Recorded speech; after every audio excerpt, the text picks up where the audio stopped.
Love the Quran masters അവതരിപ്പിക്കുന്നു ഖുർആനിക സന്ദേശം. 1 minute please.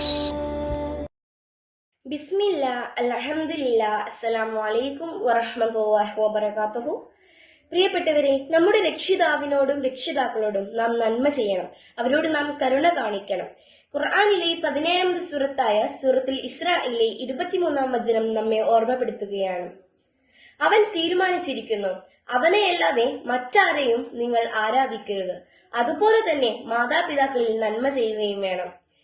അവരിൽ രണ്ടിലൊരാൾ അല്ലെങ്കിൽ രണ്ടാൾ തന്നെയാകട്ടെ, നിങ്ങളുടെ അടുക്കിൽ നിന്ന് വെച്ച് തന്നെ അവർക്ക് വാർദ്ധക്യം പ്രാപിക്കുന്ന പക്ഷം അവരോട് ഛേ എന്ന വാക്കുപോലും പറയരുത് എന്നാണ്.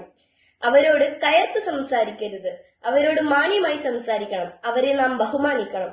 ഈ കാര്യം നിങ്ങൾ ശ്രദ്ധിക്കുമെന്ന് ഞാൻ വിശ്വസിക്കുന്നു. ഇൻഷാ അല്ലാഹ്. അസ്സലാമു അലൈക്കും വറഹ്മത്തുള്ളാഹി വബറകാതുഹു.